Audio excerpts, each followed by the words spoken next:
got a friend. Ain't it good to know you got a friend? Ain't it good to know you got a friend? Oh yeah, yeah, you got a friend.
Thanks for recording it. Thank you. Is that what that is?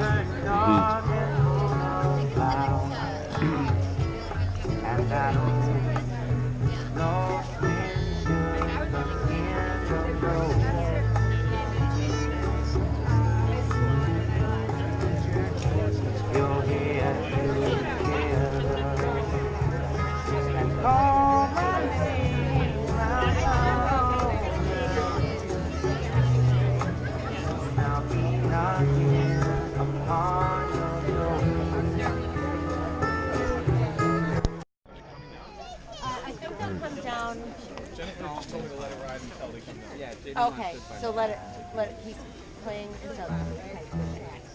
Okay.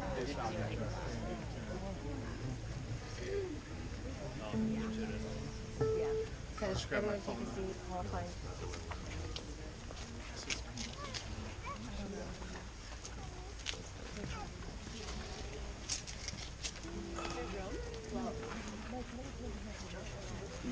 Well, that's okay. I don't mind sitting.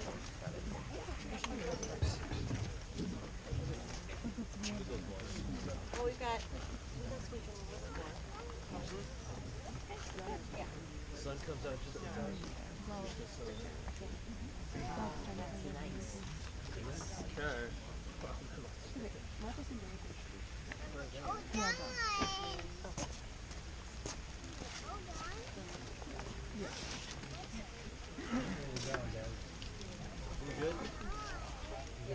to get all three in there.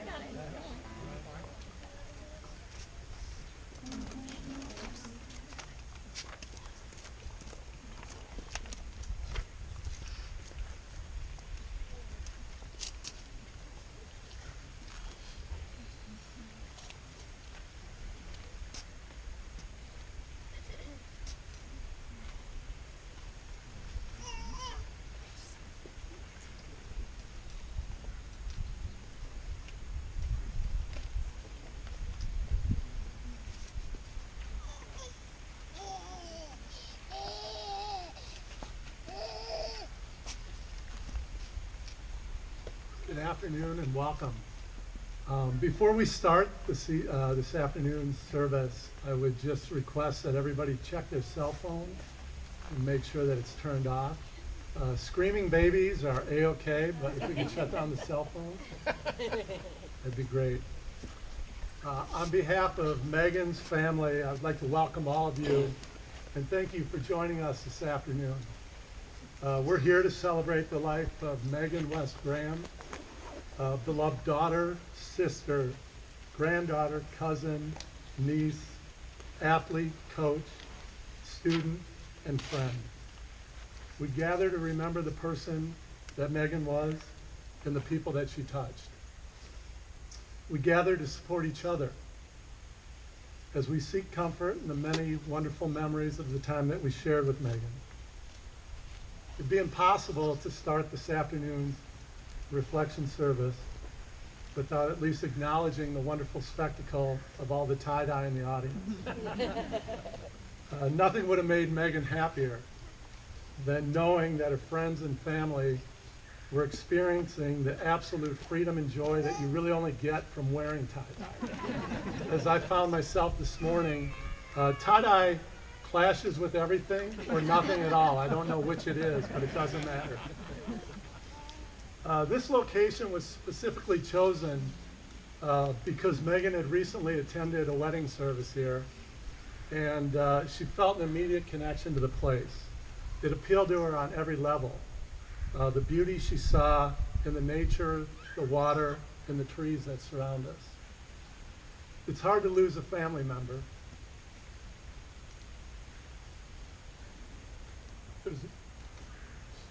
Especially somebody so young.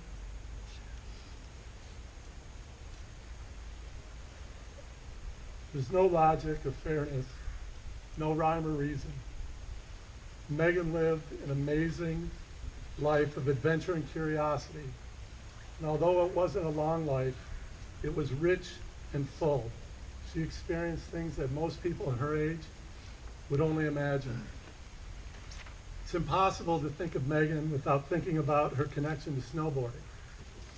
Many of you are here today because you bonded with Meghan through snowboarding. It was a sport that she loved and one where she would go and compete and go on to compete at its highest levels.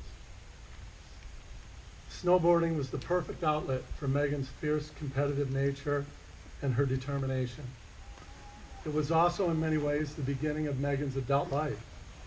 I'll never forget watching in amazement as she orchestrated her relocation to Colorado at 16 to train and develop her snowboarding skills.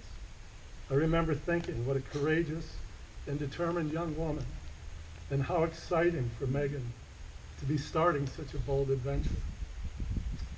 And although snowboarding was important to Meghan, it wasn't the only aspect of Meghan's life.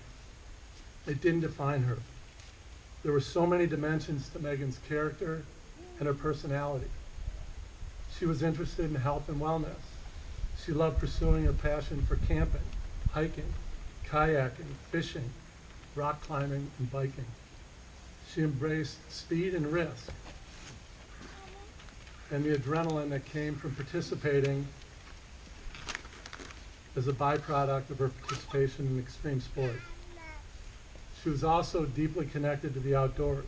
I remember her talking with her Aunt Katie, planning to build an amazing yurt where she could live in the environment as close as possible to nature. Meghan was also known for a willingness to constantly test her limits, both physical and mental. She was fearless and never let failure stand in her path. She was equally comfortable with young people and old people. She could rock climb in the morning with friends her own age, attend water aerobics in the afternoon with the 50-something crowd, and then spend her evening at the senior center with the comfort dog. She had a wide range of interests and was always exploring new hobbies and pursuits.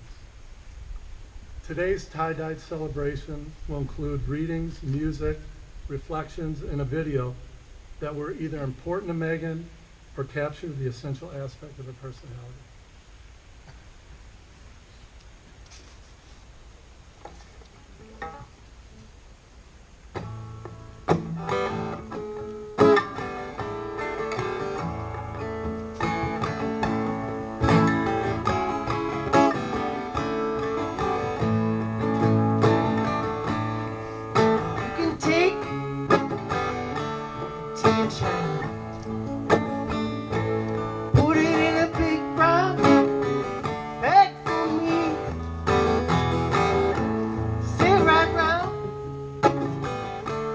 Seven oceans,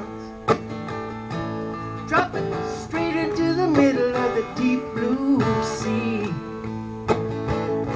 She's as sweet as Tupelo honey.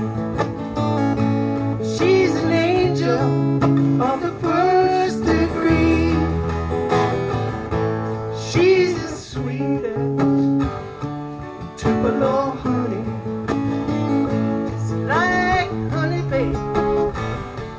From the bee, you can't stop us, road to freedom. You can't keep us, 'cause our eyes can see. Men with insight, men in granite, knights in armor and tenon, chivalry.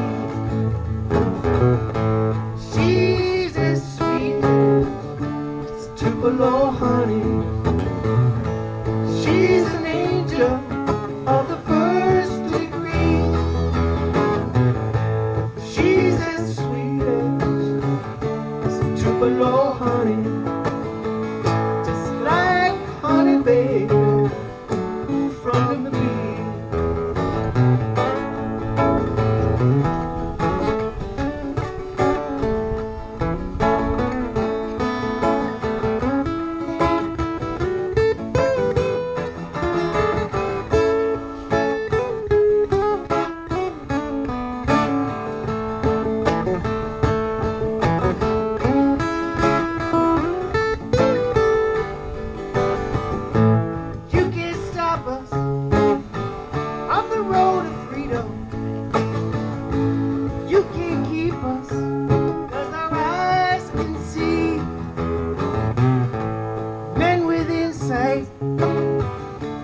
Men in granite,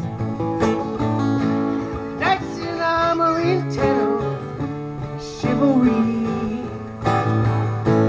She's as sweet as Tupelo honey.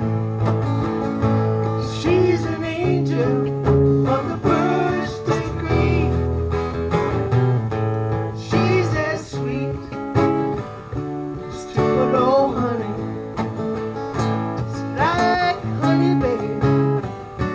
From the bee.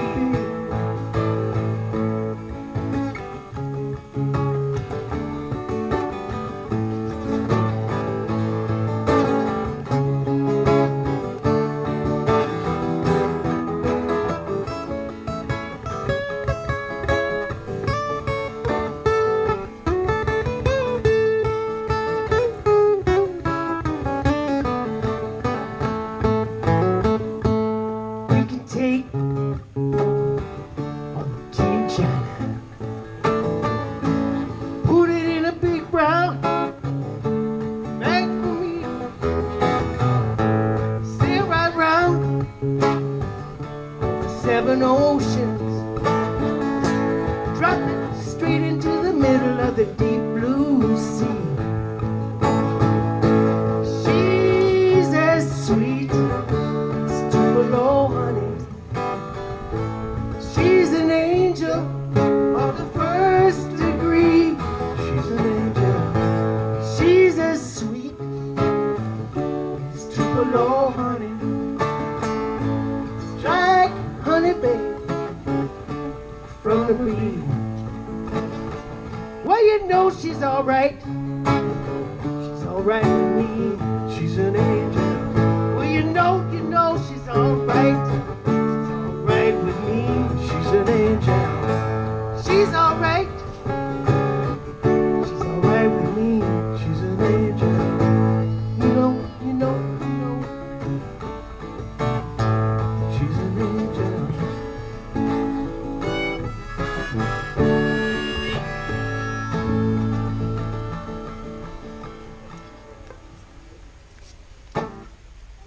Thank you. I'd now invite Margaret Richards, a friend of the family, to present a reading.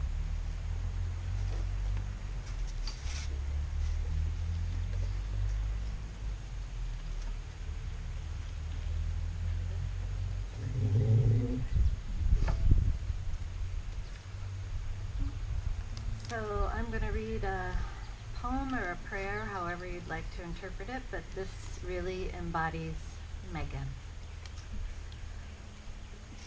Though we need to weep your loss, you dwell in that safe place in our hearts, where no storm or night or pain can reach you. Your love was like the dawn, brightening over our lives, awakening beneath the dark a further adventure of color. The sound of your voice found for us a new music that brightened everything. Whatever you unfolded in your gaze quickened in the joy of its being. You placed smiles like flowers on the altar of the heart. Your mind always sparkled with wonder at things. Though your days here were brief, your spirit was alive, awake, complete. We looked toward each other no longer from the old distance of our names. Now you dwell inside the rhythm of breath, as close to us as we are to ourselves. Though we cannot see you with our outward eyes, we know your soul's gaze is upon your face, smiling back at us from within everything, to which we bring our best refinement. Let us not look for you only in memory, where we would grow lonely without you. You would want us to find you in presence, beside us when beauty brightens, when kindness glows, and music echoes eternal tones. When orchids brighten the earth, darkest winter has turned to spring. May this dark grief flower with hope in every heart that loves you. May you continue to inspire us, to enter each day with a generous heart, to serve the call of courage and love, until we see your beautiful face again, in that land where there is no more separation, where all tears will be wiped from our mind, and where we will never lose you again. I love you.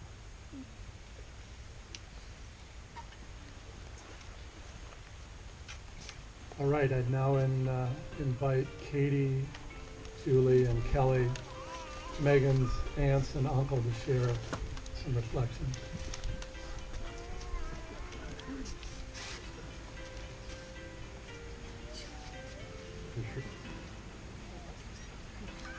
You know, when I think about what makes a full life, happy life for Meghan, I broke it into three essential elements.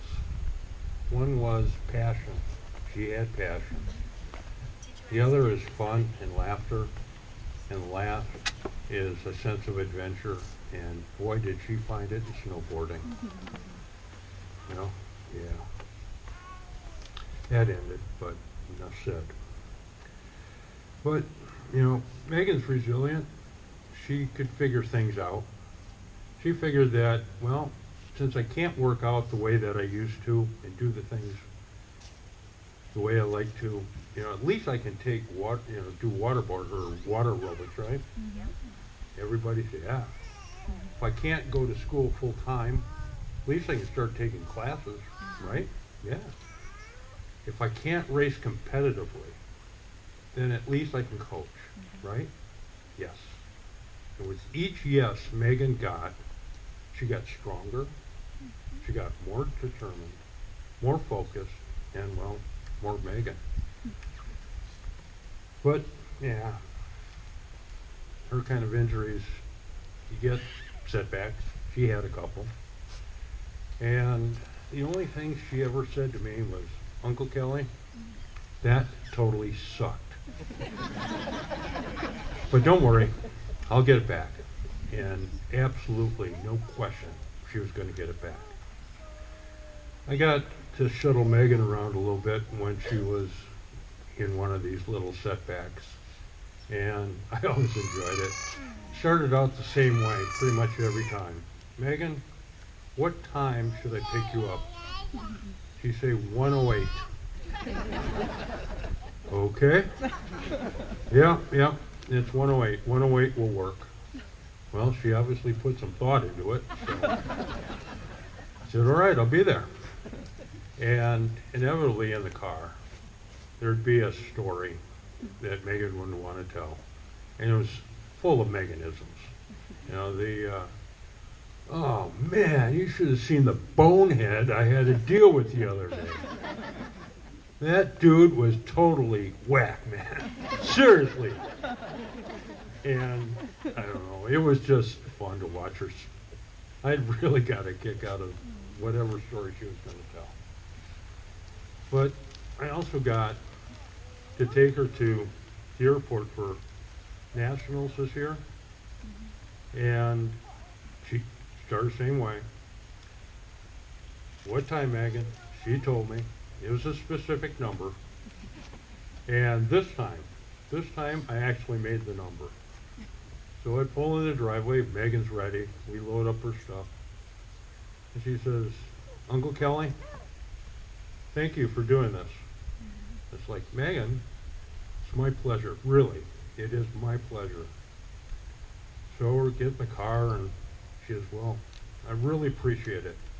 With Meghan, you knew that was not just a gratuitous line. She meant it. And I hope she knew I meant it too. But we're in the car, driving to the airport and talking about nationals, and I said, well, how's the team going to look? And she puts on her serious Meghan face and says, yep, kids, they worked hard. They really worked hard this year. So I'm looking to see how they're going to stack up, against the competition. And went immediately into this mental checklist of every option that could possibly be against her riders. And she had an answer for it. She was ready. Oh, man, was she so ready. So I said, well, looks like the team's going to do real well. She nods. Yeah, they put in the work, all right. Yeah, I agree. It's going to be a great competition. Oh, she was so excited. So excited. She was also going to spend a couple days after nationals skiing with her dad. So I said, excited about that. She goes, well, let's just say it should be interesting.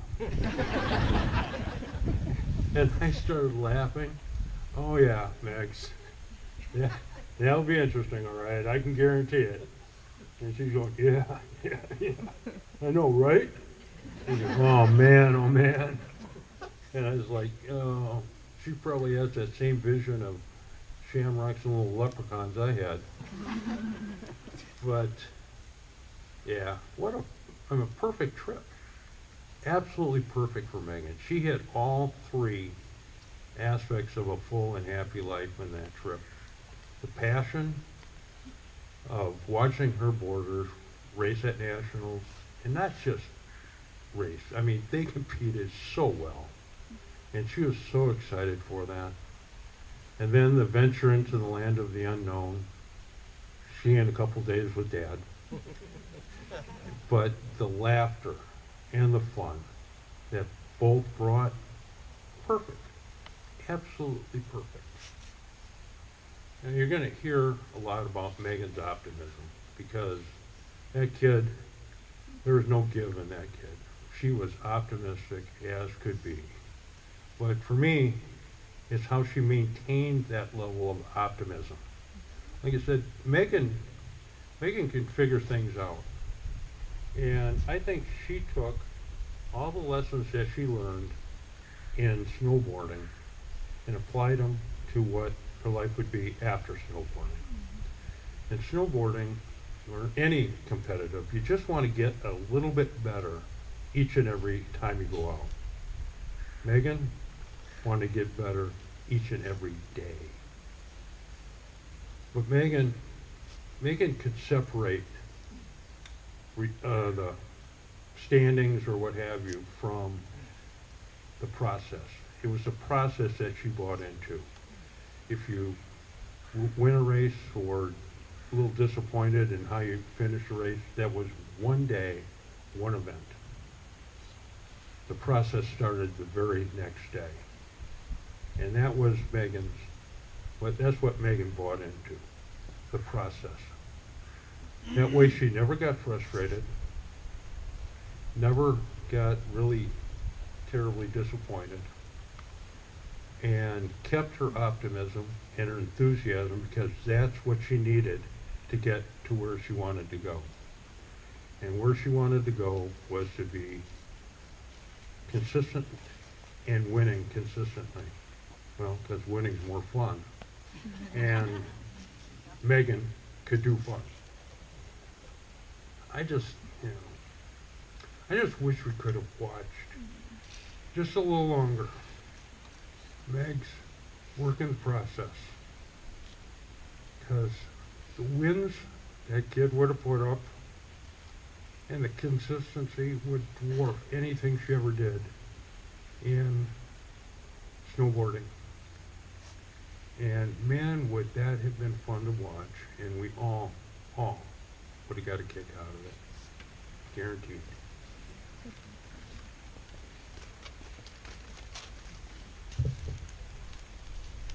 Megsters, our little hippie chick, our little Miss Enthusiasm.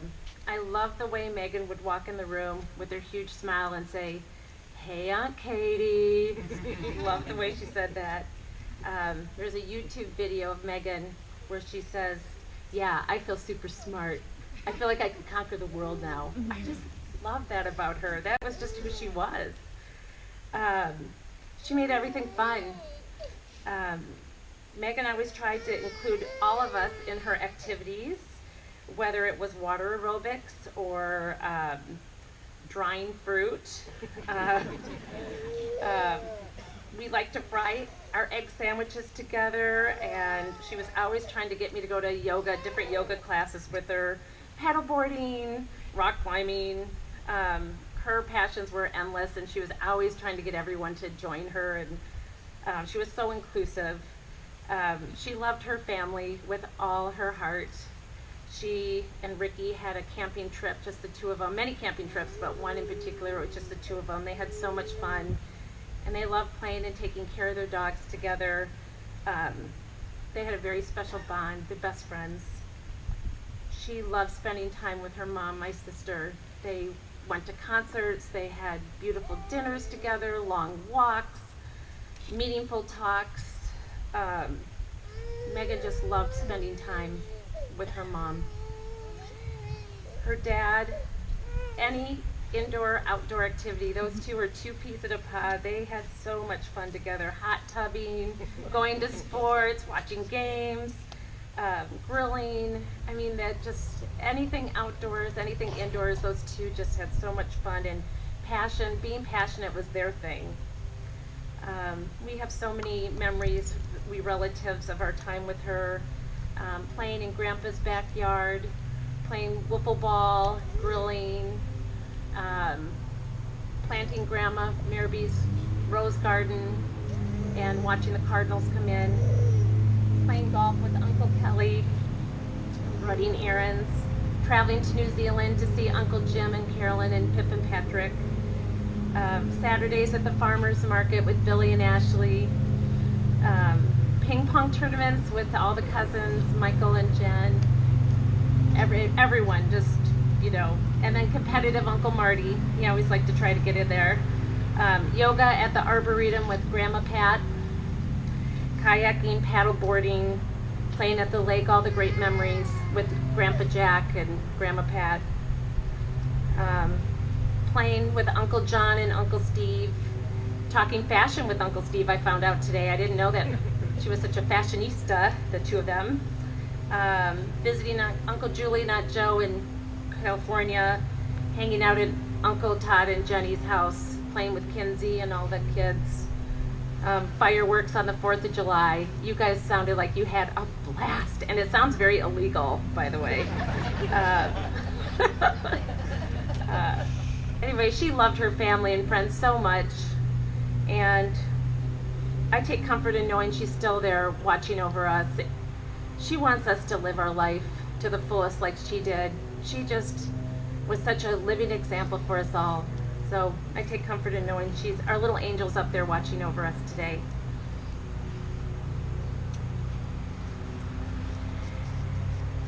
There are those that bring a light so great to the world that even after they're gone, the light remains. I think we all know that Meghan was that light. I'm sorry. Reading all of the touching remembrances and your beautiful posts and seeing you all here in her favorite tie-dye is a testament to how far her light spread and how profoundly it touched us all. I think we've all made it clear that her enthusiasm for life was a key part of the light that she contained and spread, and it was contagious.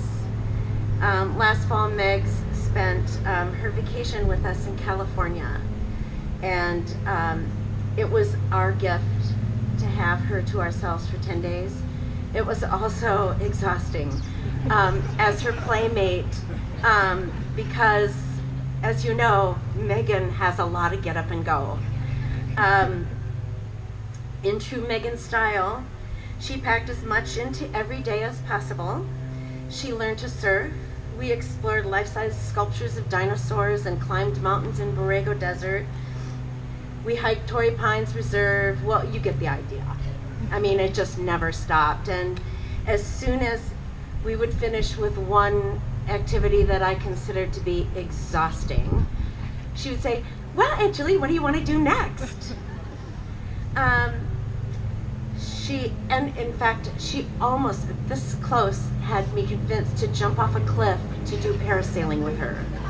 And I was going to pay for it. As a world-class athlete, Meghan had many extraordinary moments in her too short life. But what I loved about her the most is how she embraced even the most ordinary moments. Sharing a cup of coffee with a new friend, taking a walk with someone who just needed her ear, inviting a stranger to join in the game. Her energy was magnetic, and she welcomed everyone with love and without judgment. She had a special gift for spotting someone in need and doing what she could to lift them up with her special light. Learning to live without our beautiful Meghan will be the hardest thing we will ever have to do. But we have to remember how fully Meghan lived her life and tried to emulate her courage and her resilience and her determination to move forward even when she lost what she loved most. We have all been touched by Meghan's light, and we're going to carry it with us forever. We wanted to end on a special Native American verse that actually Margaret found for us, because it reminds us that as person's spirit can never die. I give you this one thought to keep. I am with you still, I do not sleep. I am the thousand winds that blow. I am the diamond glints in the snow. I am the sunlight ripened on ripened grain. I am the gentle autumn rain. When you awaken in the morning's hush, I am the swift uplifting rush of quiet birds in circled flight. I am the soft stars that shine at night. Do not think of me as gone. I am with you still each new dawn.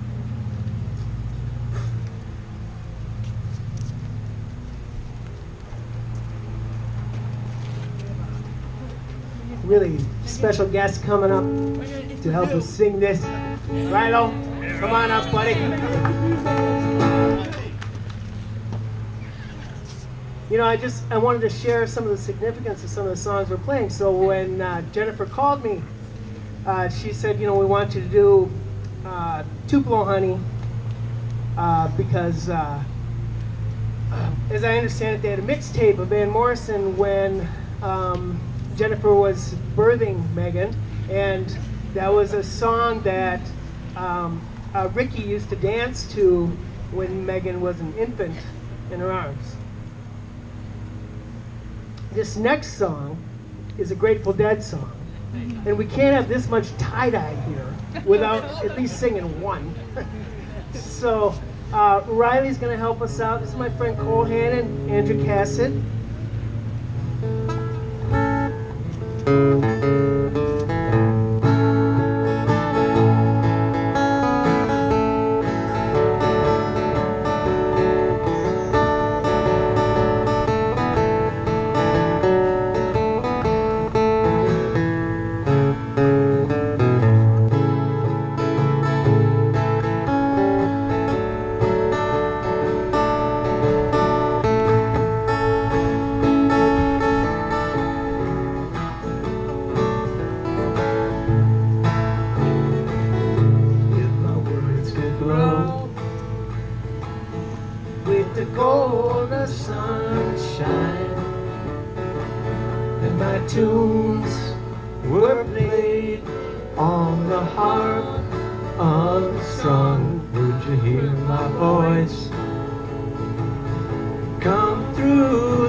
There is a fountain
You fall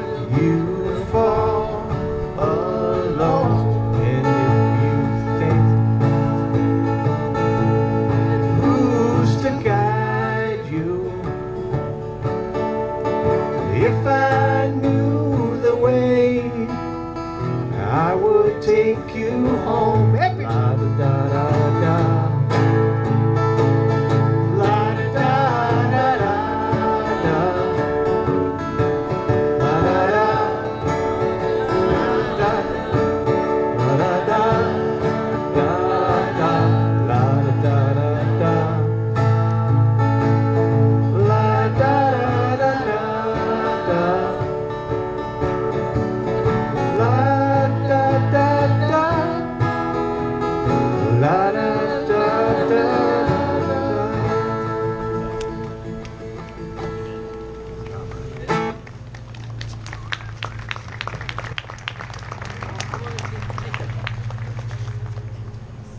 Thanks, guys. I know Megan would have loved that. Now I'd invite Megan's cousins to the stage to share some reflections. So Michael, Bill, Ashley, Kinsey, Marcus, Joey, we'd love to have you too.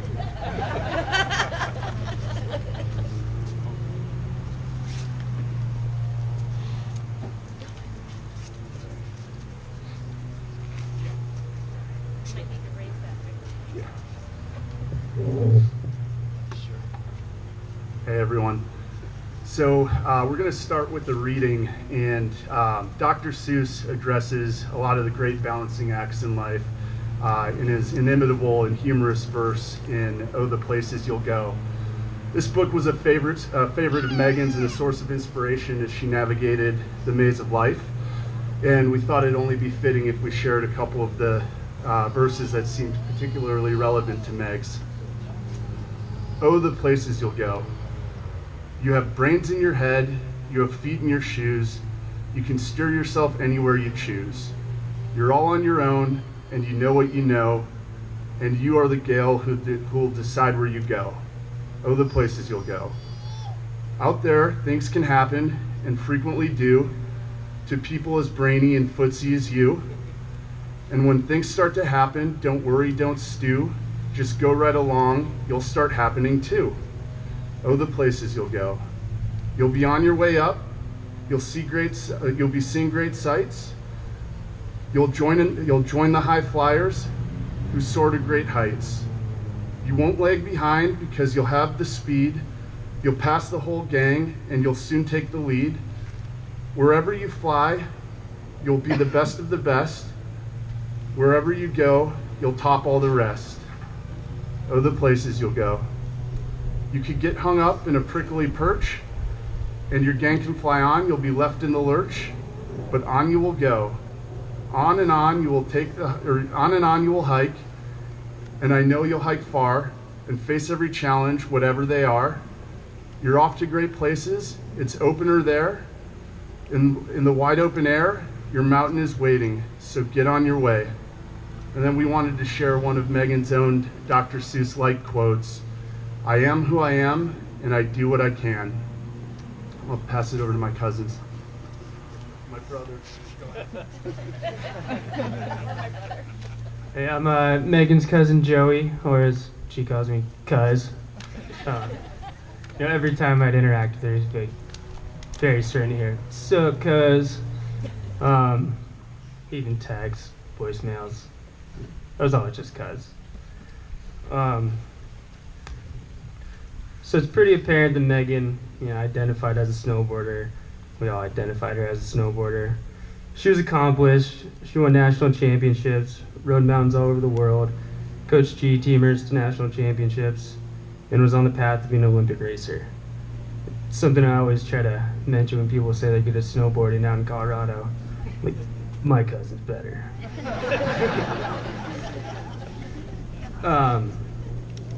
She was accomplished in snowboarding, but as my Aunt Jennifer reminded me, the greatest accomplishment of all was convincing her parents to let her finish high school out in Steamboat, Colorado, so she could snowboard every day.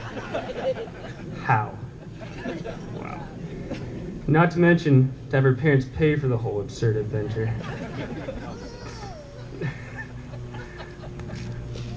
I'm sure those who got to compete with Meghan saw her fiery side amidst competition, but for the most part, she carried herself as a pretty chill chick.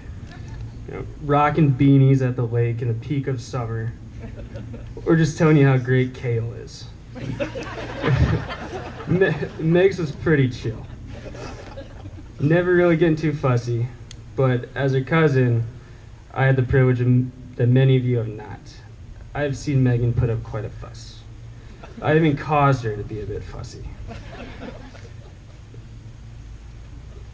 Like that one night, Uncle Rick and I ran out of chew while playing table tennis. Like 7 or 8 years ago, Uncle Rick and I were at the peak of our abilities, and our rivalry had never been more intense. Well, about 4 hours in, healthy serving to Summit, and one less Cornhusker shirt on my uncle, we realized we needed to rouse Meghan, who had just received her driver's license, to drive us to the gas station so we could buy chew. Meghan did not take the 1 a.m. wake-up call very well. A few insults were laid down by the semi-conscious Megs, along the lines of, "Dudes, you're gross," or, "Dudes, you're idiots." But in true Meghan fashion, she laughed with us the whole way there after she got that out of her system, and still laughs with us whenever we'd reminisce about that night. Aside from being the obnoxious cousin to Meghan and I had another special bond. For the past few years, Meghan, Billy, and I have become obsessed with ruining monsters on frozen Wayzata Bay. Let's be clear, I'm a Californian, so freezing my ass off to lug a bunch of crap to the middle of a lake in Minnesota winter would not be my idea of fun. But we would sit for hours on end staring at a stupid little radar with the complete and total optimism that those little lines that became bigger would be a 3-foot walleye about to eat our shiner. When we'd see those lines, Meg would break the silence, yelling, "Dude, jig, jig, jig! It's a monster, cuz! Jig, jig, jig!" And that's what Megs really was to me. She was someone that you get riled up about something you would care less about otherwise. And at the same time, sit contentedly for hours on end without saying much of anything, just enjoying each other's company. Those types of bonds are rare, just as Meghan was. I hope that you all can remember your times with her like I do, and cherish your ice fishing moments to come with loved ones as I did mine with Meghan.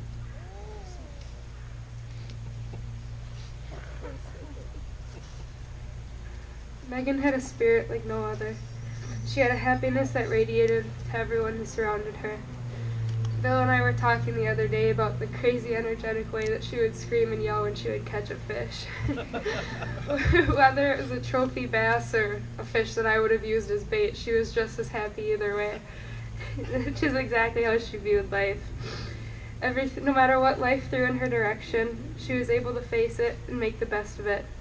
She lived her life to the fullest extent possible every day and touched so many while doing so. She truly viewed life as an adventure to be explored. Having Meghan as a cousin was the biggest blessing. With her, there was never any judgment, just pure love and respect. She treated everyone with a kindness that was unmatched. Through her, I personally learned what life is truly about, as I'm sure many of you have as well. As we are gathered here today to celebrate her life that was all too short, I encourage you all to live life just as she would, to the fullest. Remember to always love deeply and appreciate the little things.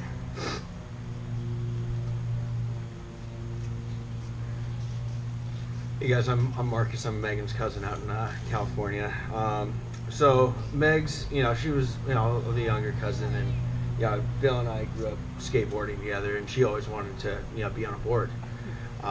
So one day, she was about 8, 9 years old, demanded that she come to the skate park with me. So Aunt Jennifer took us to the skate park. It was one of those skate parks, huh? Yeah, exactly. And it was one of the skate parks with the metal ramps, and it was the middle of summer here. I mean, the metal was so hot that, I mean, you could fry an egg on it, right? And I mean, this is one of my favorite memories because, I mean, I think this is probably the catalyst of her snowboarding career. She, you know, demanded that I teach her how to drop in on a quarter pipe. You know, first try didn't land it. Lands right on her back, and I mean, the way that, you know, everyone remembers her, just say, "Dude," as she lays there. And, you know, she stayed positive through the whole thing. She could have started crying. She's 8 years old, right? But no, she stayed strong and demanded to get right back up on the platform. And after 3-4 tries, nails it. And, you know, that really solidified her love for just being on a board, and really exemplifies, you know, how strong she was and how positive she was. And yeah, I just remember her making it down that ramp, just screaming, "Dude, I made it!" Like, "Yeah, Megs, you're shredding, righteous." And yeah, no, and she took it from there and, you know, turned into a world-class snowboarder. And so I'd like to think I'm partly responsible for that. But no, I mean, in all, I mean, Megs, you know, whether she, you know, fell flat on her face, always stayed positive, always wanted to get better, and that really just, you know, that memory really stayed in my heart.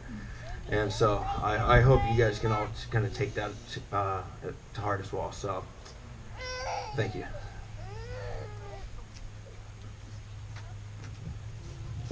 Hi guys, I'm Megan's cousin Bill. Thanks all for being here. What a testament to how special Megan was, how many people's lives she touched. I know she really touched me in a lot of ways. Losing Megan is a loss that I'll definitely feel the rest of my life without question. You know, when you're just blindsided with someone you think will be with you forever, it's tough. But I do my best to have faith that Megan's always with me, and she's watching over us. As I said, she's my cousin, but she was also a great friend, my fishing partner, my adventure buddy. You know, we were really close. We shared a lot of the same hobbies. She loved to go to the farmer's market with my girlfriend Ashley and I. That was like something we did multiple times every summer. We would go to yoga together. We would go rock climbing at Vertical Endeavors. We would go fishing, water skiing, snowboarding, skiing. I mean, we did all kinds of things, concerts. We did it all together. And you're gonna see a lot of themes. Her joy and enthusiasm for life, it's so incredibly contagious. And I'm sure many of you know that and have felt that energy when you spent time with Megan. It was kind of impossible not to. I've got a lot of great memories from Megan. You know, I remember when they moved here from California. You know, I was pretty young, really excited to have my aunt, uncle, my cousin join us back home. One I remember, it must have been like Christmas. We were going over to their house, as we always do on Christmas Day, and Megan had built a quarter pipe, snowboard quarter pipe at the bottom of the slope part of their yard. And before like I could even get in the door, she'd grab my hand and like rush me over there to be like, "Bill, you got to see this. You got to see what I did." Strapped on her snowboard, and I had to sit there and just kind of watch her do her tricks, ride up the trees. And I laugh because that is so typical of her, and it's something that I was doing at the exact same time. Like that is the stuff that I did when I was her age. We also, as you heard, shared a love of fishing together. I think Megan and I inherited this from our grandfather, Keith. It really didn't matter if we were fishing the ice on Lake Minnetonka, the shores of the Mississippi River, or one of our family docks. And it really didn't matter if we were catching anything or not. We always had fun together because we could just kind of talk and hang out. But we did catch a lot of fish. I have this memory. We were down at Calhoun fishing. I brought her what we call urban fishing because, you know, we didn't have a boat. We were going to buy a boat. That was our goal together, Megan and I. We had always talked about it. But we were down at Calhoun, and we were 400 or 500 yards apart on the shore, and Megan caught a fish. and she really wanted me to see that she caught a fish because she would scream, and I could hear her, but this is, mind you, I could hardly see her, but I could hear her, and she's running down the path of Calhoun with a bass in her hand. Like, Bill, you gotta see this, I caught this fish, and she needed me to take a picture. She wanted everyone to know that she caught the biggest fish that day, and she definitely did. You know, Meghan and I, we're kind of what you'd call enthusiasts. We love to try new things, and it really didn't matter what it was. We'd embrace new hobbies. It's kind of one of the things that really made us close. You know, like I said, whether it was fishing, she would go golfing with me. I'd go climb at vertical endeavors with her. It didn't really matter. We just went and enjoyed it to the fullest, and I think that is something that is so special about Meghan. She could literally just find pure joy in anything. Like anything she did it to the fullest, and she did it so happy, and it just was so contagious.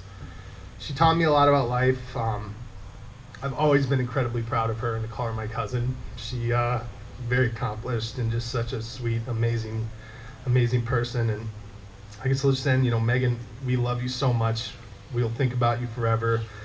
We'll try to do our best to move forward, living life the way you'd like us to. And I'm incredibly grateful for the time that we had together. Rest in peace, Meghan. We all love you so much. Thanks. Yep. Hello, everyone. So I'm Meghan's cousin, Michael. I'm the oldest of the group, and like this esteemed crew, I had the privilege of growing up with Meghan. I still remember to this day how happy our entire family was, at least the Minnesota contingent, when we found out Rick and Jen were going to move their family back here. As many of you know and have seen today, we have a pretty large family, and it was really such a blessing to grow up with so many aunts and uncles and cousins. Meghan was always particularly special. She approached life with such enthusiasm. Sorry. It was really contagious. Whether it was sports, mountaineering, her dogs, her coaching, her work with seniors, and her love for her family, she really did everything to the fullest. She was an extremely caring person. I remember I had the opportunity to babysit Ricky and Meghan when Rick and Jen were away one weekend. I was in college at the time, so Meghan must have been 12 and Ricky couldn't have been more than 8. But I just remember being so impressed with how close Ricky and Meghan were and how Meghan would just look out for him. You would think a 12 and an 8-year-old would be a lot for a 22-year-old kid to handle. But it just wasn't the case. I mean, I quickly found out that I was just there to order pizza and drive them around, and the two kids could really fend for themselves. But it was really touching to watch that bond continue to grow as the two of them matured. And watching Meghan really grow into such a thoughtful and caring person was really special. This last year at Christmas, which was sadly the last time that I got to see her. We have a big family, so we don't typically do individual gifts for everyone, but not Meghan. Meghan had spent the prior couple weeks drawing out handmade cards for every family member.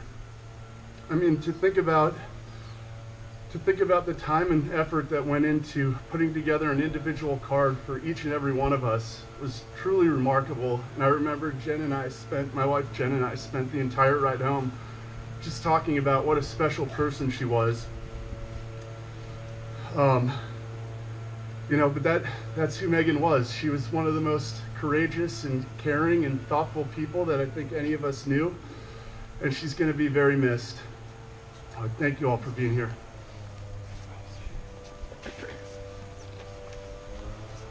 Thanks, guys. As many of you know, Meghan had family in New Zealand as well, and they've sent a message and asked our cousin and niece, Courtney West, to please read that message.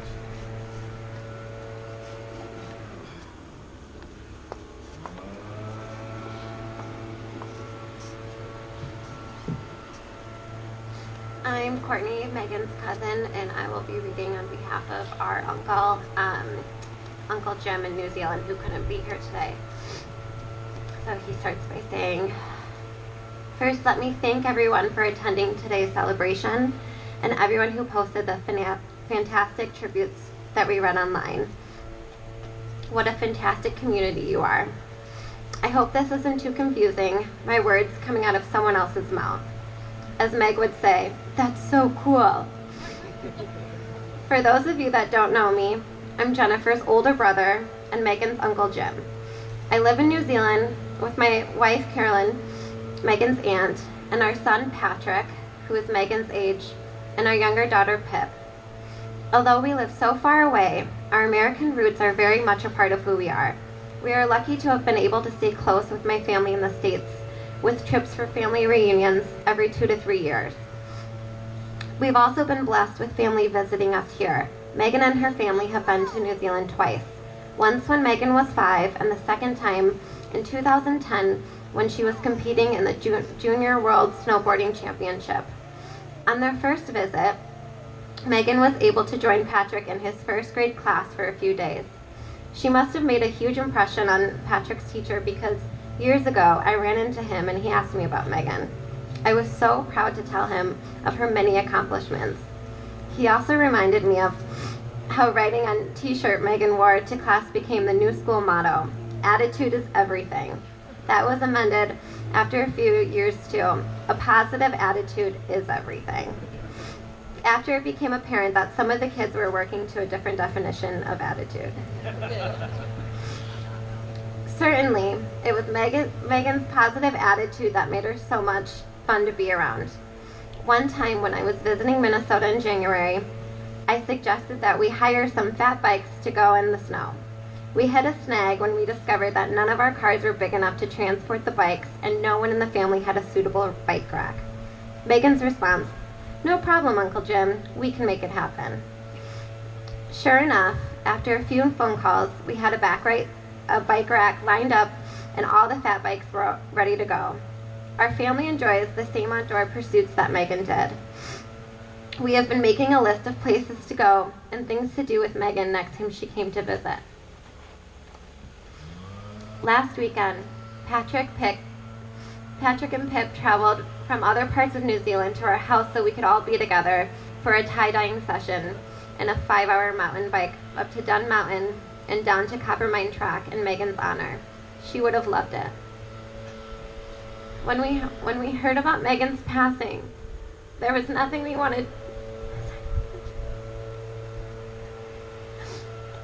When we heard about Megan's passing, there was nothing we wanted more than to be in Minnesota with Jennifer, Rick, and Ricky. We so wanted to wrap our arms around them and to be with them through these hard times.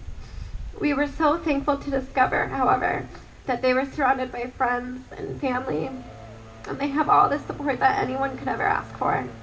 So thank you to everyone for all that you are doing. Carolyn, Patrick, Pip, and I will patiently wait at the back of the line for our turn. Jennifer, Rick, and Ricky, we will be seeing you soon and can't wait to give you all the hugs that you so desperately deserve.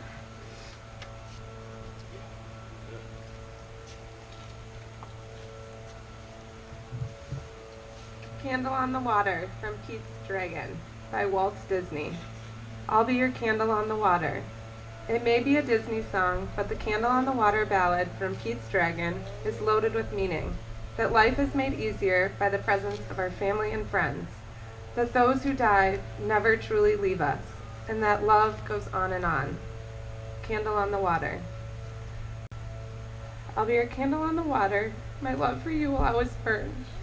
I know you're lost and drifting, but the clouds are lifting. Don't give up. You have somewhere to turn. I'll be your candle on the water, till every wave is warm and bright. My soul is there beside you, let this candle guide you. Soon you'll see a golden stream of light. A cold and friendless tide has found you. Don't let the stormy darkness pull you down. I'll paint a ray of hope around you, circling in the air, lighted by a prayer. I'll be your candle on the water. This flame inside of me will grow. Keep holding on, you'll make it. Here's my hand, so take it. Look for me reaching out to show As sure as rivers flow, I'll never let you go.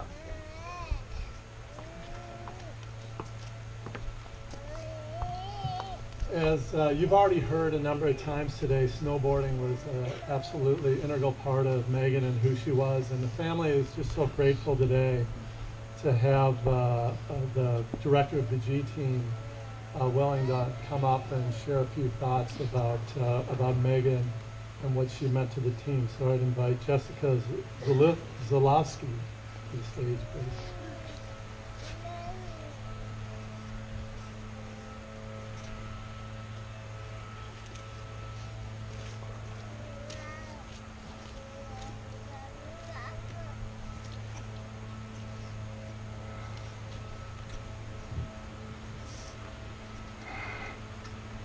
We are gathered here today to remember the life of Meghan and celebrate what she meant to us all. For those of you whom I haven't had yet the pleasure of meeting, my name is Jessica Zaleski. I'm the team director for G Team and had the honor and privilege of being a part of Meghan's adventurous, compassionate, and competitive spirit. It all started for me on October 26, 2005, when Jennifer reached out to our team about her daughter joining. From that moment on, our team, our snowboard community, countless snowboarders and coaches from Minnesota, Colorado, Utah, and beyond would forever and profoundly be impacted. Since day one, her tenacity to succeed in snowboarding in life was a sign that she was destined for greatness. She accumulated over 70 regional wins in 5 disciplines of competitive snowboarding. Coaches desired to work with her, and coaches and riders alike admired her talent, energy, and enthusiasm. In 2010, Meghan qualified and competed in the Junior World Championships. She was so excited. Afterwards, she shared with me her aspirations of making Junior Worlds again, competing on the World Cup, and becoming an Olympian. She wanted to take snowboarding as far as she could and have fun, and she certainly did. With 5 years on the G team under her belt and having set goals for herself, she shared with me that it was time for her to move to Colorado to pursue her dreams. Throughout her career, she acquired 5 national championship titles, and she earned the most prestigious award for any American parallel snowboarder, the 2012 U.S. National Champion for slalom. Unfortunately, like many athletes, injuries mounted, cutting her competitive career short. As with everything in life, Meghan worked hard at rehabilitation, but decided to start a new chapter. In 2016, she reached out to our team about coaching, and as you can imagine, we were ecstatic. Meghan knew how to be an athlete, but to get the best out of other riders through coaching was uncharted territory for her. There were many late nights after practice that she'd call close friends and fellow coaches and say that she hoped she was steering the kids in the right direction. Meghan cared. It wasn't until that year at her first nationals as a coach that her perspective turned from uncertainty to total confidence. At least 3 of her riders podiumed that year, and many more made the top 10. She knew she was doing it right. That gave her the drive to come back and continue to coach. Last month, Meghan, along with our coaching team, accomplished something no other team has ever done in the history of U.S. snowboarding. 7 of her team members that she coached qualified for the 2019 Junior World Championships in parallel. She was so incredibly proud of her riders. Pulling from her past experiences as a former team rider, Meghan had the ability to understand her riders as individuals, thus carving out an individual plan specific to their abilities. She rose with their success and fell with their losses, but gave them the momentum to rise again when they fell. Her dedication and passion for snowboarding and her riders was truly, truly inspiring. Aside from her decorated career, she built many friendships and made our team so intertwined over the last 14 years.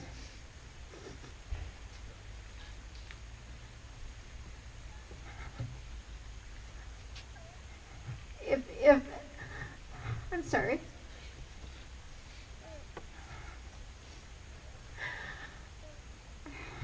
If any writer, friend, or anyone just ever needs someone to talk to, Meghan was always there. Whether it was just a talk or needed a good laugh. She always had a smile on her face, except there was one time when she was dripping with whipped cream in the face from a pie throwing contest where she sadly lost. Some of you may remember that, old G-teamers. But if we learned anything from Meghan, it was that she taught us to all work hard, be genuine, be kind, and never take life too seriously. So thank you, Meghan, for your dedication to the team, to the snowboarding community, and to everyone who had the privilege and honor of knowing you. Your humor, your selflessness, and kindness will continue to inspire all of us. Thank you.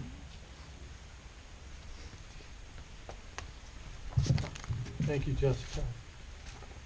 Another one of Meghan's passions was her work at Daybridge. She had recently started working as a recreational therapist, which was really a dream of hers. Jackie Byington, the director, has offered to share a few comments and thoughts about Meghan with us as well.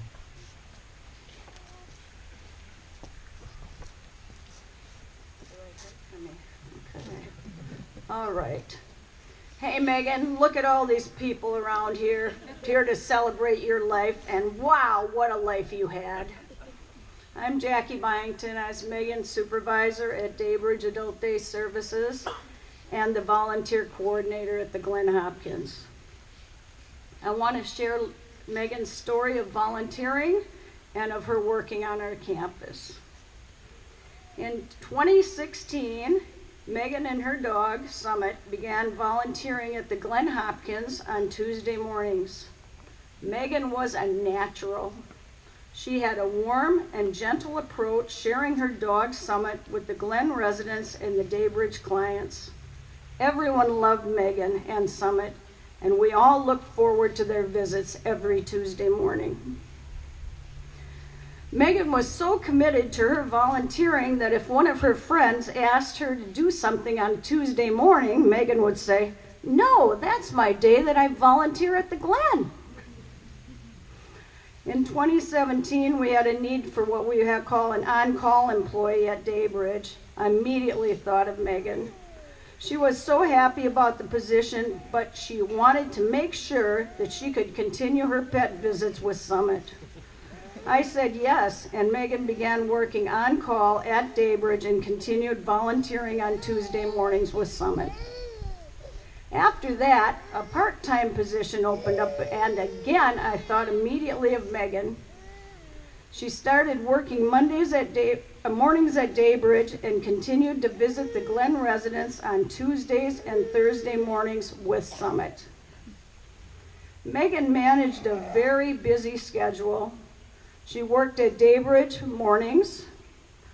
She went to college at Normandale afternoons, and she continued to coach snowboarding evenings and weekends. What a woman. I have always said some people have it and some people don't. Meghan had it. She had a great work ethic from being an athlete and striving to always do her best.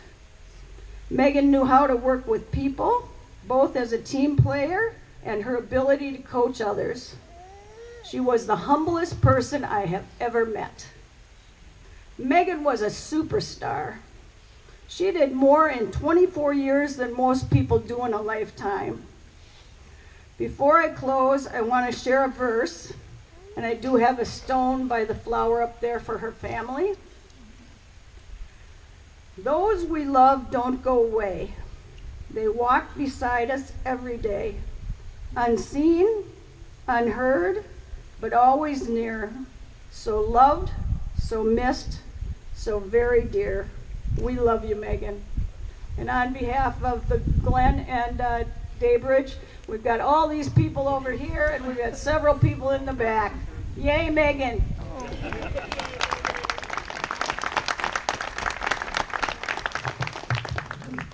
Thank you, Jackie. Now we have a reading, The Dash, from one of Megan's friends, Jasmine Deldale.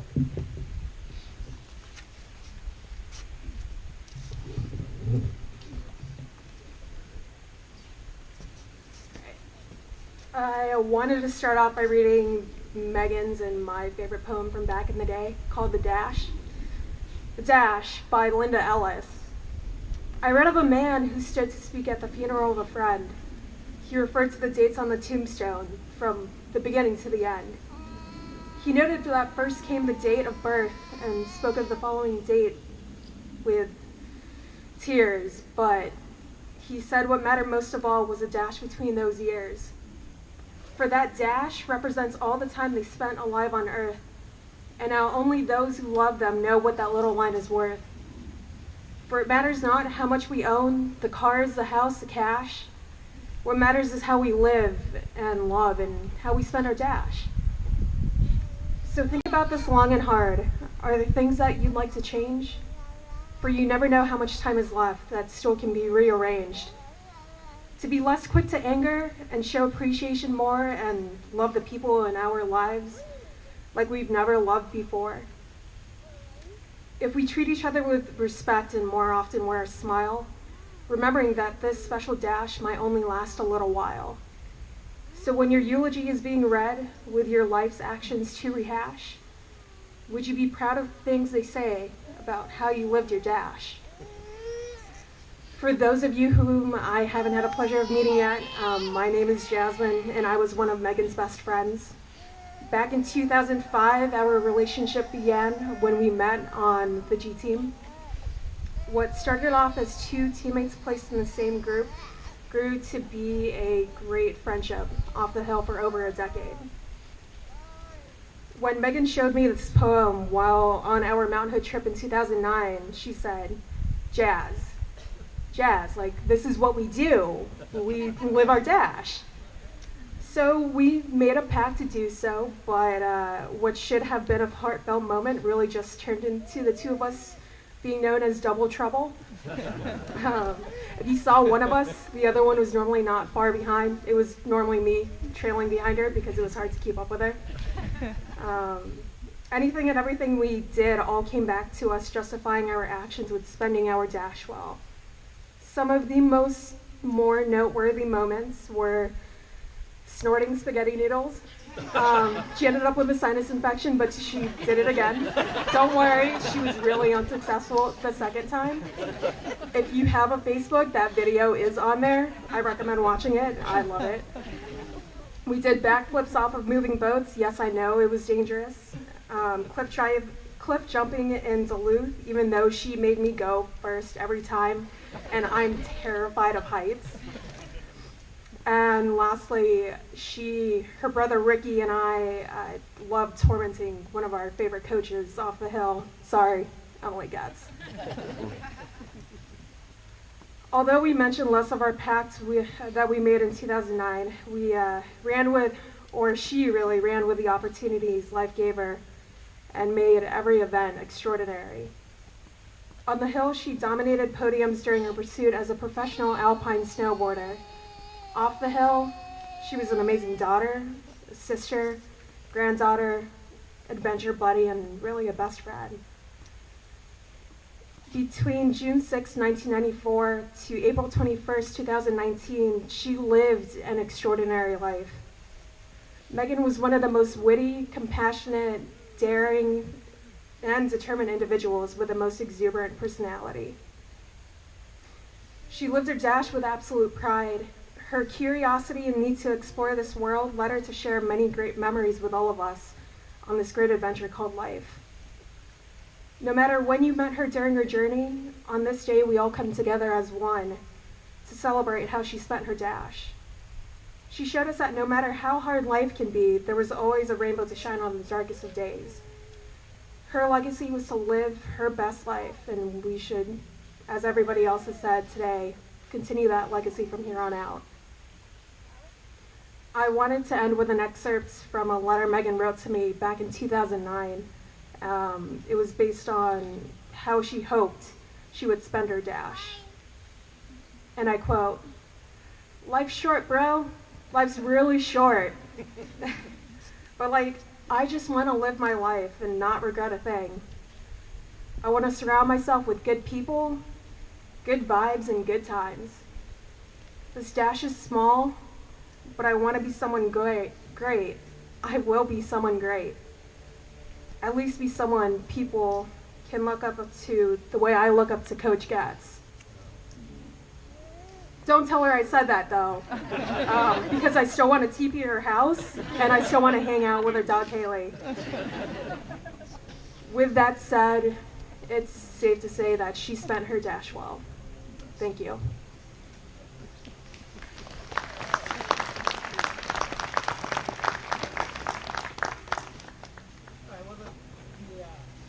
The last tune that Jennifer asked us to sing is Wildflowers by Tom Petty. And she mentioned how Meghan loved wildflowers in particular. And, you know, feel so privileged to have shared dozens of chairlifts with Meghan. And, you know, I'll never forget, I'd always go down and she'd just blow by me. But she had this really cool board that, you know, it looked like she was water skiing. She didn't do it like the other snowboarders. And I distinctly remember people on their chairlifts literally stopping. She was the most graceful snowboarder I've ever seen. And she was also an insane Vikings fan, and it's all because of him.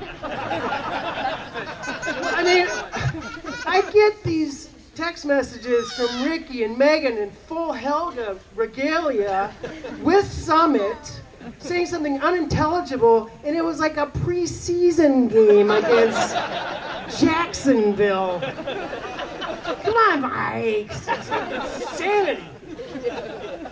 And I think we'll all miss it. It's just been an honor playing for you guys. And this one's for Meg.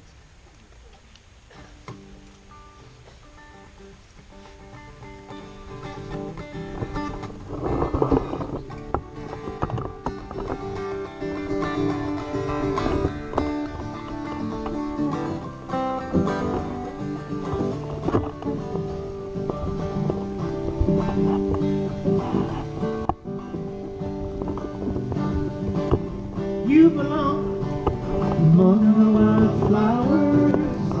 You belong on a boat out at sea. Sail away, thrill off the hours. You belong somewhere you feel free.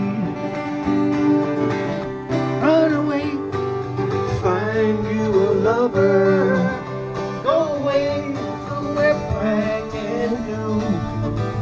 I have seen no other who compares with you. You belong among the wildflowers. You belong in a boat out at sea. You belong with your love on your arm.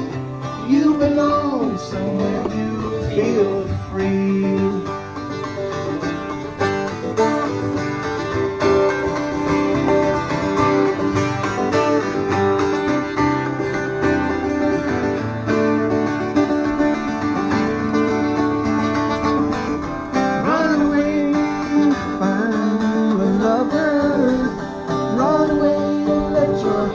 Be your guide. You deserve the deepest of cover. You belong at home by night. You belong among the wildflowers. You belong anywhere close to me. Far away from your trouble and worry. You belong somewhere you feel free. You belong somewhere you feel free.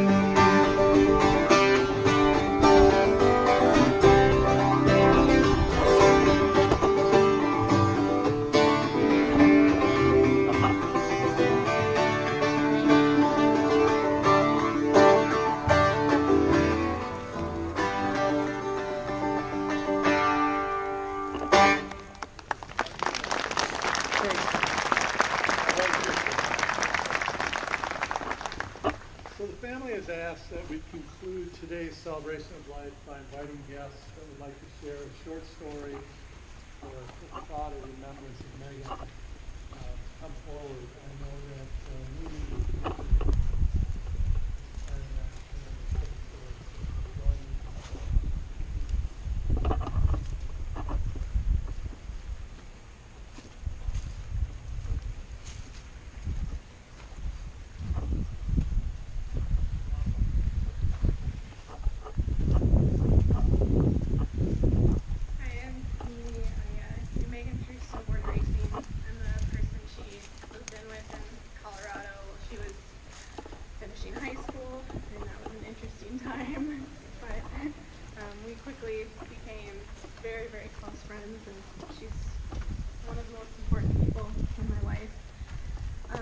it's impossible to share with you all the wonderful memories I have with her, but there is one I'll share from when I was still getting to know her nearly a decade ago.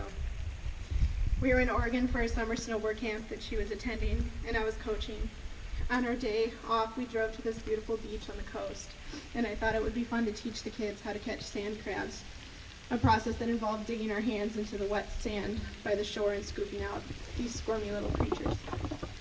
What I knew about Meghan at this point was that she was willful, fearless, and always eager for adventure and the chance to push herself further than those around her. Given this, I was surprised to see that after all the other kids had successfully caught and released multiple crabs, Meghan was still repeatedly sticking her hands into the sand only to immediately pull them out and run away screaming in this hilarious, high-pitched little girl scream that I'd never heard her make before or since. She wanted so badly to catch one of the crabs, but the fear over touching the slimy little critters continued to get the best of her. I had never seen Meghan not rise to a challenge with ease before, especially one that all those around her had successfully accomplished. She was the youngest racer at the camp, but naturally a better racer than any of them. So I think the other girls rather enjoyed being able to do something faster and with more ease than Meghan for once. We were all laughing at her attempts, but Meghan was laughing harder at herself than anyone. And that was another wonderful thing about her. Yes, she was willful and fearless and eager for adventure and the chance to prove herself. But she also never took herself too seriously and was never afraid to laugh at herself harder than anyone else could ever laugh at her. She did eventually conquer her fear and catch a crab. She realized there wasn't anything to be afraid of after all and went to catch a few more. We laughed about that day and her tiny little girl screams for years to come. But the reason I bring up this memory is not only was it one of my favorite memories of Meghan. Looking back at it now, I also see it as representative of the type of person Meghan was at her core, and of an important life lesson Meghan taught me then and many times over throughout the time I knew her. And that is that the type of achievements that really matter in life, the ones that we should strive for and prize above all others, are not the ones where we come out on top or ahead of others, or those that naturally come easier to us than they do to others. It is the ones that present the greatest challenges to us personally, the ones that require the greatest mental courage to achieve that really matter. Meghan held more of those types of achievements under her belt than many people twice her age. I miss her dearly, but I also know without a doubt that the way Meghan lived every day of her life will continue to inspire me for the rest of mine. Thank you.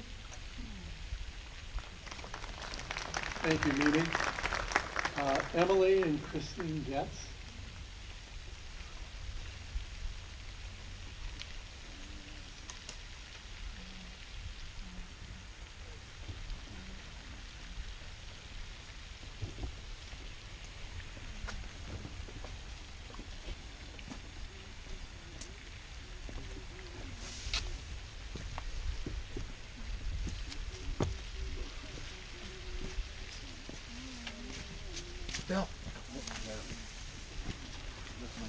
Hi everyone, my name is Kristen Getz.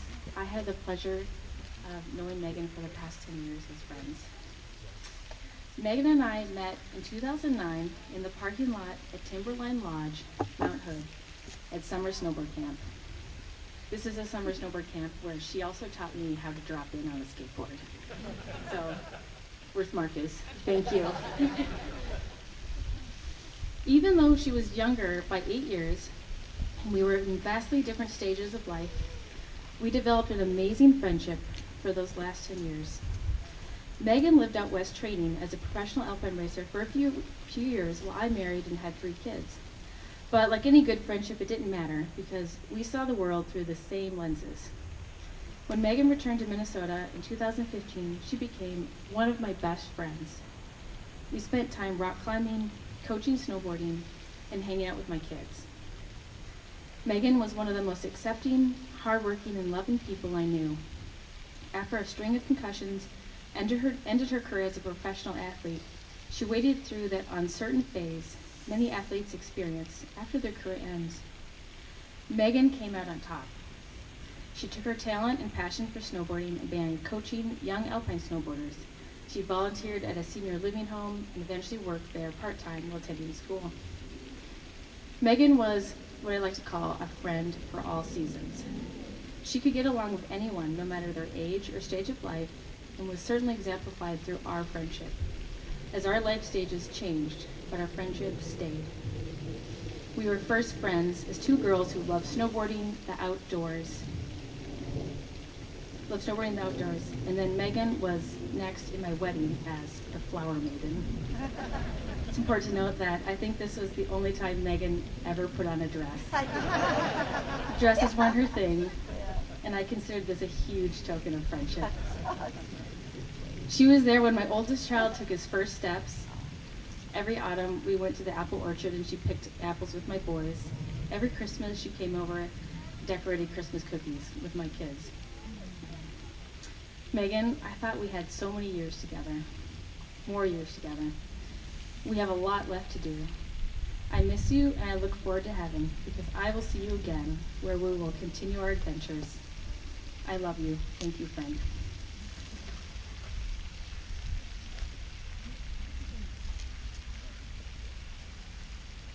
Hello, my name is Emily Getz, and you have to excuse me, I've been a coach for a long time, so I always like to bring visuals when I have to speak. So I've been hearing a lot of people say to know Meghan was to love Meghan, and that's 100% accurate. What's also accurate is Meghan's favorite saying about herself. I'm Meghan effing Graham, and I am who I am, and I do what I can. I'm so sorry. Excuse me, sir. When I first met Meghan, she was in my freestyle snowboarding group on the G team back in 2005.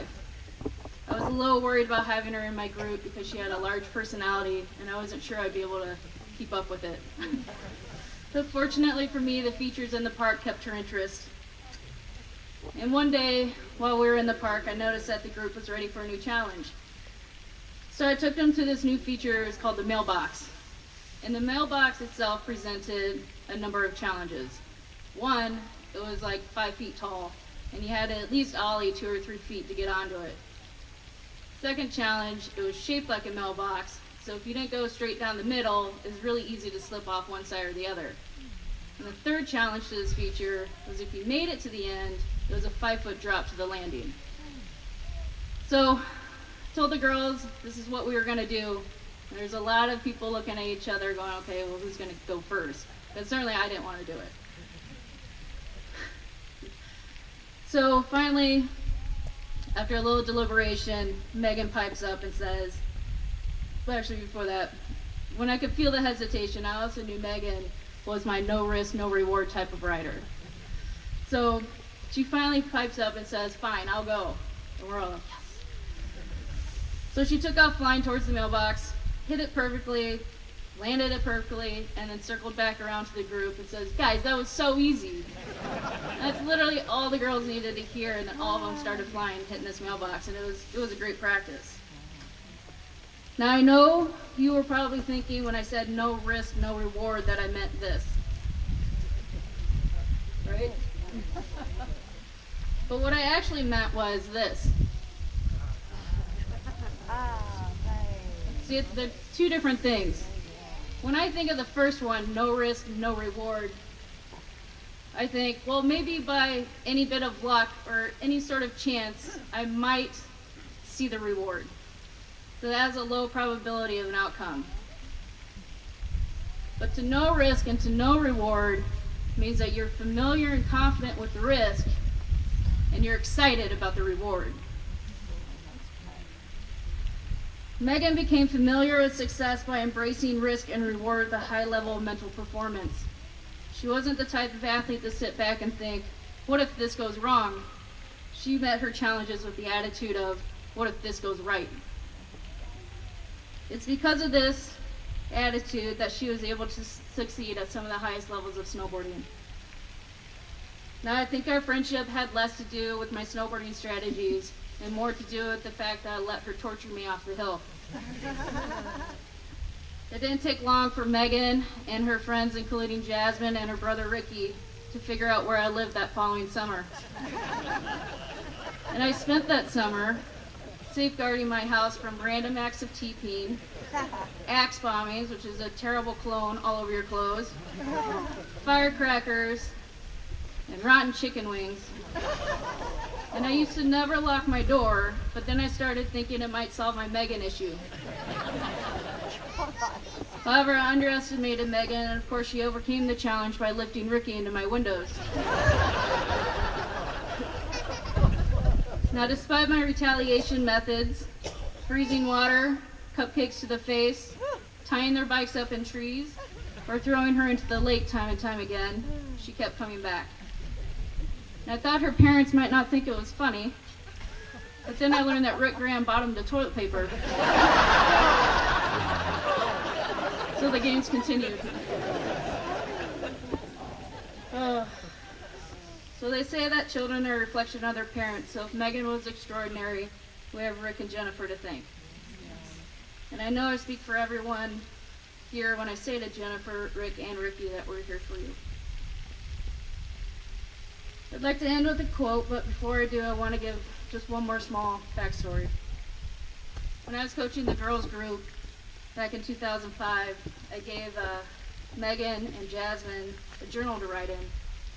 And I gave it to them because back then we didn't really text. It was 2005. So you wrote notes, and I thought this was a great way they could pass it between the two of them at practice each week.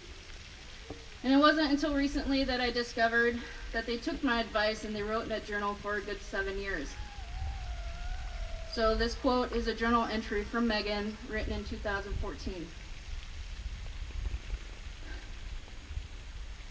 Someone here lost one of their friends, and it made me think, when I die, because we all will at some point, I want people to know that I lived my life the best that I could.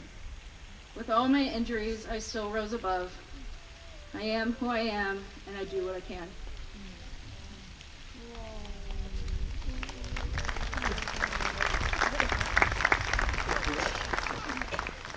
All right, guys, thank you so much. What a testament to Meghan, the person that she was, the lives that she touched. In closing, on behalf of the family, I would like to extend a special thank you to John Awesome, Cole Hannon, Riley Hannon, and Andrew Cassidy for providing the music. Thank you guys, really.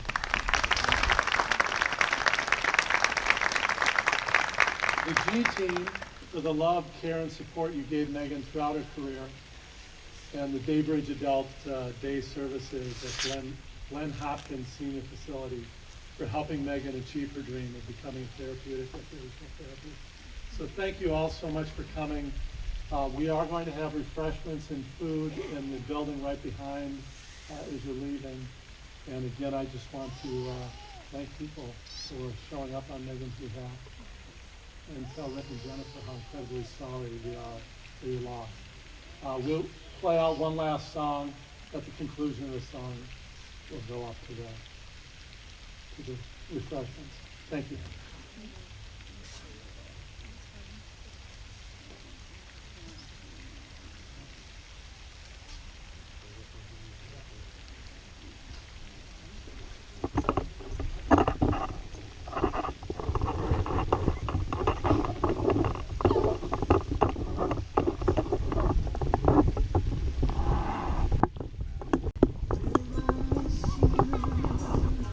It's really gonna be different without you.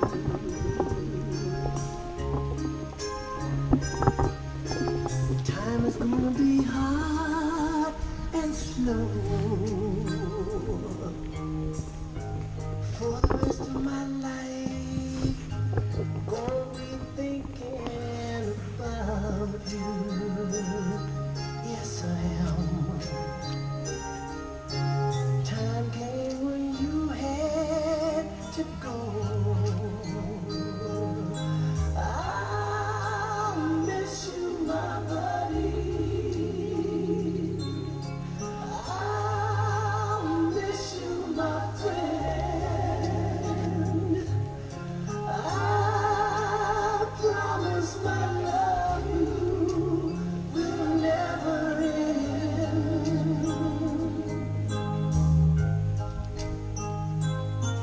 In your finest hour, I was there with you, and without you, things won't be the same.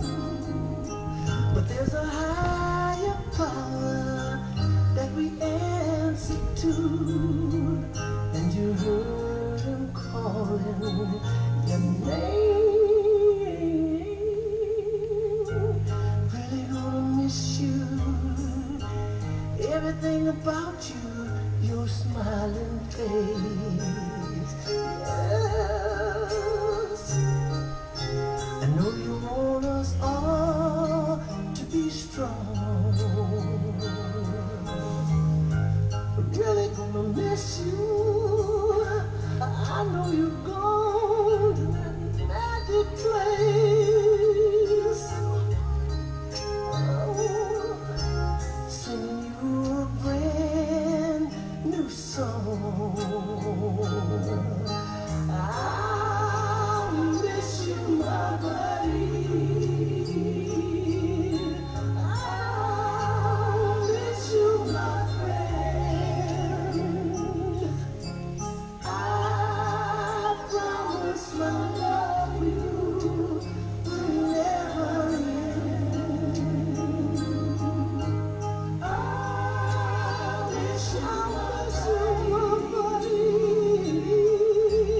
I miss you, my friend.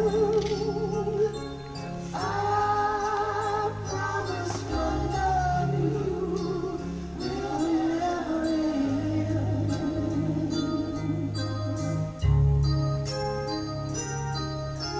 Really gonna miss you.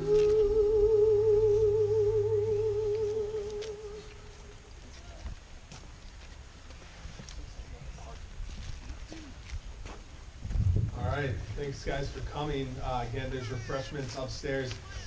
Consider the parking situation. So some of you are probably going to want to leave. So if you maybe are blocking someone in there, or you're some of the last people here, but you want to stay, maybe just move your cars a little bit so that people can get out if they need to go, and feel free to park on the street or wherever you need to and come back.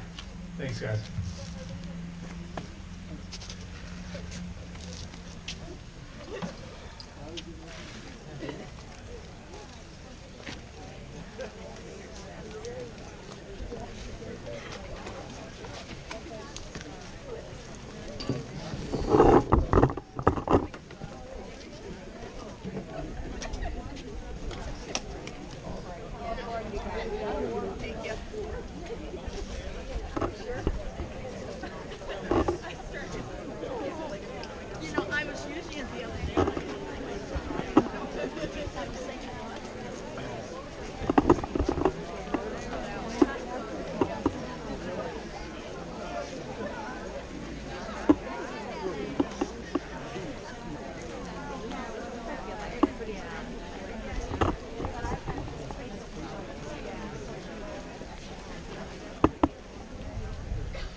job.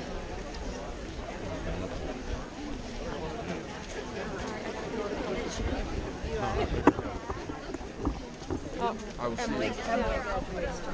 Sign the red, start signing everything. Yeah.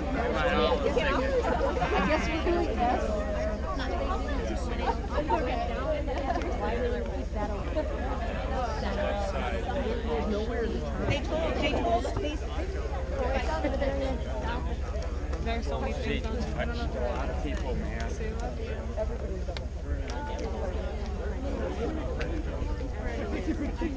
I just say, I just want to